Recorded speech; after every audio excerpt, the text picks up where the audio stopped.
Muy buenas tardes a todos. Esta es la charla número 37, que corresponde al capítulo 7 del libro de los Hechos de los Apóstoles, que está en el Nuevo Testamento. Entonces, recordad que yo he dividido el discurso de Esteban, que es el capítulo 7, en 9 partes, de forma que si alguna persona entra nueva y quisiera escuchar las partes anteriores, tiene que irse a las charlas mías que están en mi página, que se llama La Sagrada Escritura en Profundidad. Pinchar en vídeos y empezar en la 29, o que empiece donde quiera. Pero bueno, ese sería completado, sería este discurso de Esteban que acabo hoy. Bueno, pues recordad que vamos a rezar la oración primeramente y entonces empezamos toda la explicación. En el nombre del Padre, del Hijo y del Espíritu Santo. Amén. Señor Jesús, me presento a ti tal como soy. Te pido perdón por mis pecados. Me arrepiento de ellos. Por favor, perdóname. En tu nombre perdono a todos los que me han ofendido. Renuncio a Satanás, a los espíritus maléficos y a todas sus obras. Me entrego por completo a ti, con todo mi ser. Señor Jesús, ahora y por siempre, te invito a entrar en mi vida. Te acepto como mi Señor, mi Dios y mi Salvador. Por favor, cúrame, cámbiame, fortaléceme en cuerpo, alma y espíritu. Ven, Señor Jesús, cúbreme con tu preciosa sangre y lléname del Espíritu Santo. Te amo, Señor Jesús, te alabo, Señor Jesús, y te doy las gracias. Te seguiré todos los días de mi vida. María, mi Madre, Reina de la Paz. San Peregrino, Santo del Cáncer. Todos los ángeles y santos, por favor, ayudadme. Amén. En el nombre del Padre, del Hijo y del Espíritu Santo. Bueno, pues empezamos. Recordad que si os gusta, tenéis que, o me hacéis un favor si ponéis el pulgar para arriba y tocáis la campanita, porque por logaritmos parece que llega más gente. Bueno, entonces vamos a ver. Estamos en el capítulo 7 y os voy a leer el fragmento último, que es el del capítulo del versículo 44 al 48, para hablar de la tercera parte, que era el templo, ¿no? Dice, nuestros padres tenían en el desierto la tienda del testimonio, como el que hablaba con Moisés le mandó hacerla según el modelo que había visto. Nuestros padres que les sucedieron la recibieron en herencia y la introdujeron bajo el mando de Josué en el país ocupado por los gentiles, a los que Dios expulsó, gracia ante Dios, delante de nuestros padres, expulsó delante de nuestros padres hasta los días de David, que halló gracia ante Dios y pidió disponer de una morada para la casa de Jacob. Pero fue Salomón el que le edificó la casa, aunque el Altísimo no habita en casa fabricada por manos humanas. A ver, esta última parte nos habla de la tienda del encuentro. Y a ver, hay que situarse en el siglo XIII antes de Cristo, más o menos. Y hay que pensar que están yendo Moisés los está llevando hacia la tierra prometida, no han entrado todavía, Josué los entrará porque Moisés muere antes. Y durante todo este tiempo, que pasan muchísimas penurias, se entiende que Dios no los deja desamparados, o sea, no los abandona, porque les dice cómo tienen que construir una tienda, que es la tienda del encuentro. Dentro de la tienda estará el arca de la alianza. Y en el arca de la alianza ellos colocan un fragmento de maná que les ha alimentado, la vara de Moisés y las tablas de la ley. Entonces, estas tablas manifiestan la presencia de Dios en el pueblo que Dios ha elegido. Claro, porque las tablas son la ley, o sea, son la ley que Dios ha dado al pueblo, ¿no? Entonces, no es un asunto de mero capricho de ellos o de nuestras manos, ¿no? Sino que Dios las ha entregado, serísimo. Entonces, ellos van a estar así muchísimo tiempo en esta situación, con la tienda del encuentro, las tablas de la ley, todo esto, hasta que ya se establezcan, ya dejen de ser poco a poco nómadas, ya se establezcan bien en la tierra prometida, Y con esto nos vamos al siglo X antes de Cristo, con el rey David.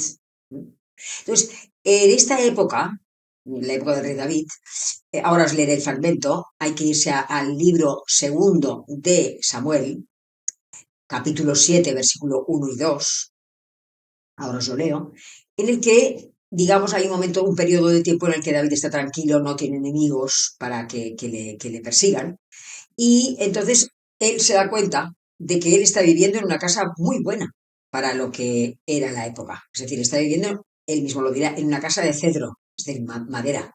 Para la época era increíble porque vivían en tiendas de lona. Entonces piensa, yo estoy viviendo en una casa distinta. Y Dios está, la tienda del encuentro, Dios está viviendo en una tienda de lona.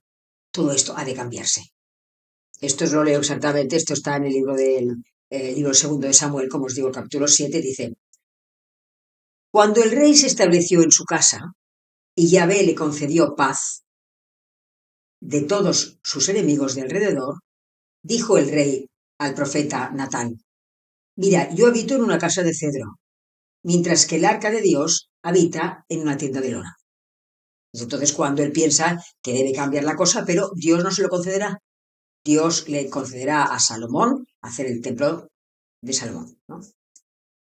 Entonces, vuelvo entonces otra vez al capítulo 7 de los Hechos de los Apóstoles y voy al final de lo que, de todo lo que dice Esteban al Sanedrín.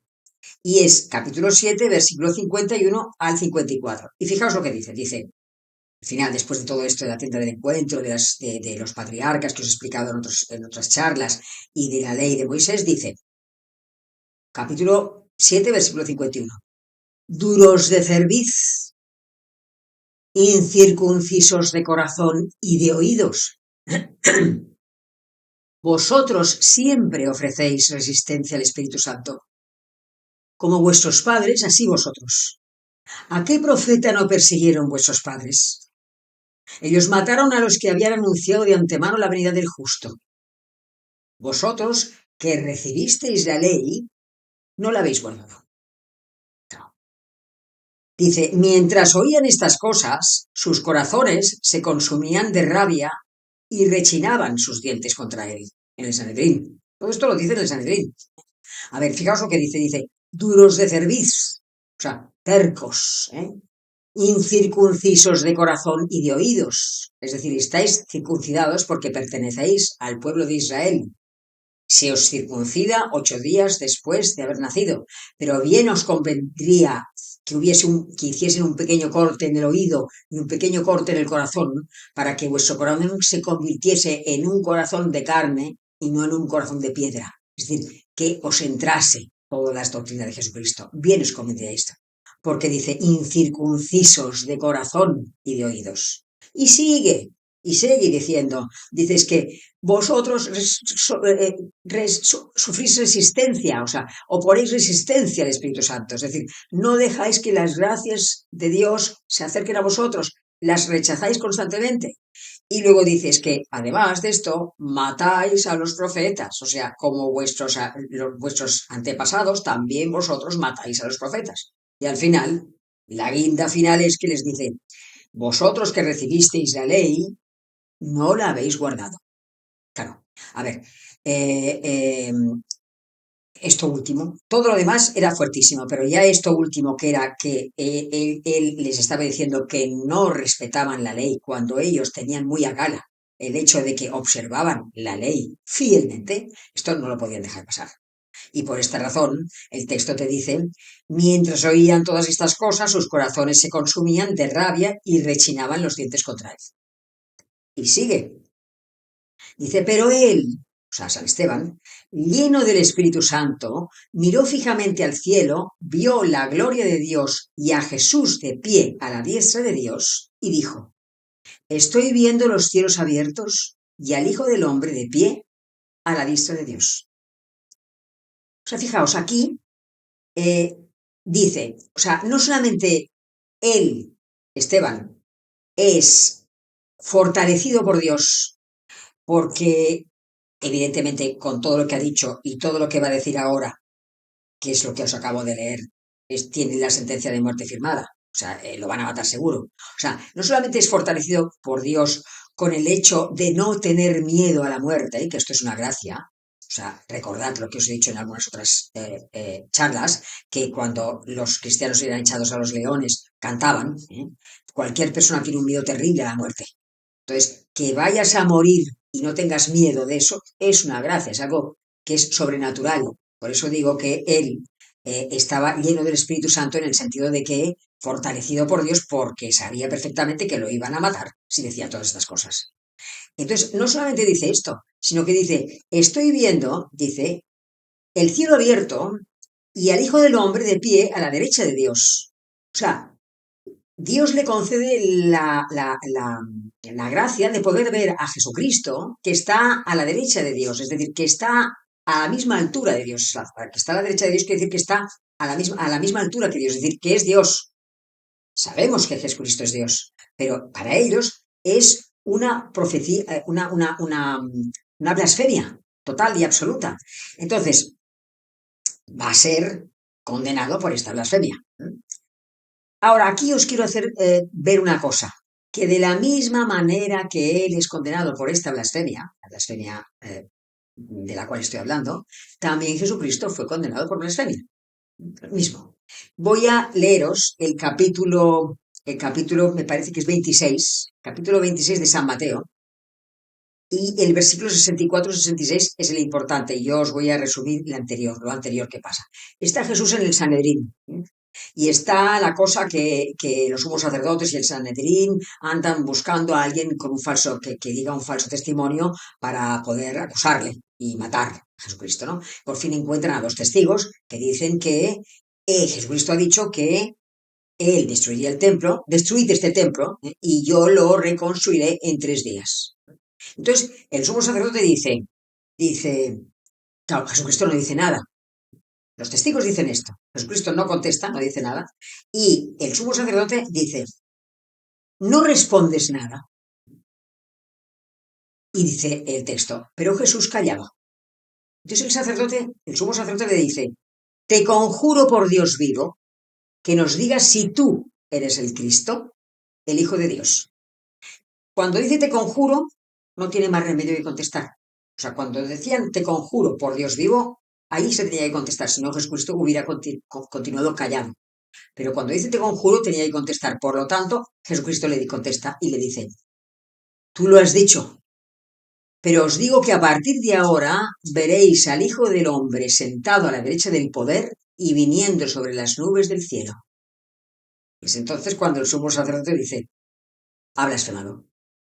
¿Qué necesidad tenemos ya de testigos? Acabáis de oír la blasfemia. Es reo de muerte. O sea, aquí está clarísimamente que a Jesucristo lo condenan por blasfemia, porque dijo que era el Hijo de Dios, y también Esteban dice, estoy viendo al Hijo de Dios que está a la derecha del Padre. Esto lo decimos nosotros en el credo, recordadlo, ¿no? Bueno, esto lo quería para que veáis la comparación de Jesucristo y Esteban también.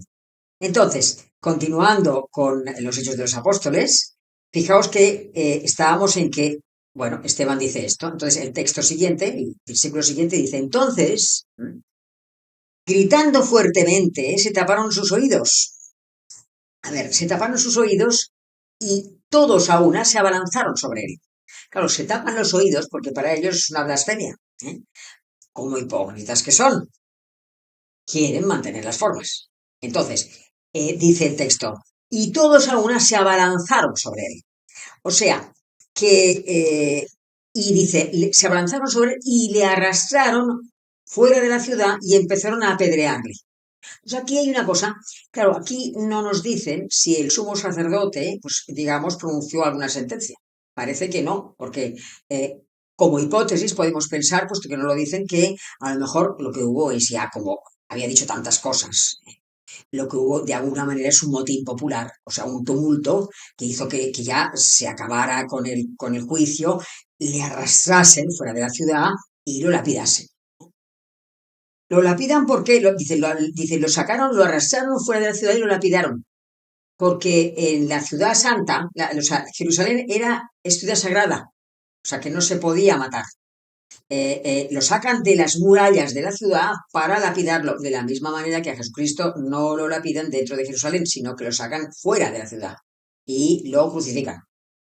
Entonces, aquí hay una cosa interesante, que es el hecho de que, a ver, esto pasa en Judea, en la provincia de Judea, y Judea es romana. O sea que Judea, en ese momento los judíos no podían matar a nadie. O sea, estaba prohibido por los romanos. Tenían que pedir permiso a los romanos para matar a la persona que fuera, si decidían que eran reo de muerte. Pero es que había una esfera, o sea, una esfera en la que el Sanedrín seguía teniendo este derecho, el derecho de poder matar. Y era cuando, digamos, cuando de alguna manera se violaba la santidad del templo. Digamos, de hechos, con hechos o con palabras. Y ahí se agarraron a que Esteban había violado la santidad del templo. Y por eso lo pudieron matar. Entonces, dice el texto, los testigos depusieron sus mantos a los pies de un joven llamado Saulo. Es decir, Saulo era Pablo, San Pablo, que empezaremos a hablar de él ahora, enseguida, en la siguiente charla. Dice que, digamos, para estar más cómodos para lapidarlo, se sacan las túnicas y empiezan a lapidarlo, pero la ropa que se sacan la dejan a los pies de Saulo. Podría ser una especie de dirigente y como tal podría no tener más de 30 años.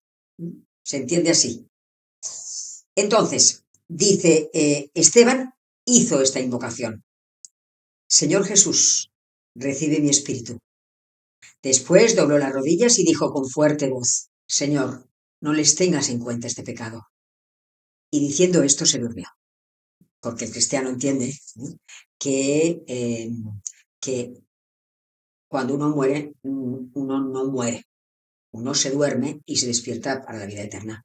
Se ha cumplido todo lo que Dios quería que cumpliese. Para acabar, antes de rezar, quería deciros una cosa, quería deciros que sobre Esteban, quería deciros que Esteban muere dando la vida por Jesucristo, porque es discípulo de Jesucristo. Como nosotros tenemos que intentar ser todo lo que podamos discípulos de Jesucristo. Y hay que saber de todas maneras que ser discípulo de Jesucristo exige mucho en la vida cotidiana. Es decir, implica perder la vida. Así de fuerte. Implica perder la vida de forma cruenta o incruenta. Es decir, derramando sangre por Jesucristo. La gente te mate porque dices que eres discípulo de Jesucristo, porque crees en Jesucristo. O, digamos, perder la vida en el sentido de que dejas de darte gusto haciendo muchas cosas que te gustarían hacer, pero que no las haces porque piensas que Dios te dice que no debes hacerlas. Esto está precisamente en el buscad Mateo 16, ahora lo leo. Mateo 16 dice, capítulo 25, Mateo 16, capítulo 25, que dice, porque quien quiera salvar su vida, la perderá. Pero quien pierda su vida, también en este sentido, en el sentido de no querer hacer una serie de cosas, querer hacerlas pero no hacerlas, porque Dios te llama a no hacerlas, eso también es perder la vida a los ojos del mundo. Dice, porque quien quiera salvar su vida la perderá, pero quien pierda su vida por mí, la encontrará. Bueno, pues acabamos ahí con esto y nada más deciros que la próxima vez empezamos con San Pablo y que yo os recomendaría que siguierais esto, porque que siguierais la charla siguiente, porque ahora empezamos con Pablo y empezamos con cómo se convirtió y de dónde venía y los viajes que hizo y qué pasó con Pedro, que hubo una época de paz y que hubo un segundo Pentecostés para paganos. Es decir, una cosa es impresionante y el primer concilio de Jerusalén es tan sumamente interesante que yo os recomendaría que siguierais escuchando todas estas charlas dentro de lo que yo pueda buenamente acercaros a ellas. Pues vamos a rezar a la Virgen María, en el nombre del Padre, del Hijo y del Espíritu Santo. Dios te salve María, llena de gracia, el Señor es contigo. Bendita eres entre todas las mujeres, y bendito es el fruto de tu vientre, Jesús. Santa María, Madre de Dios, ruega por nosotros pecadores ahora y en la hora de nuestra muerte. Amén. En el nombre del Padre, del Hijo y del Espíritu Santo.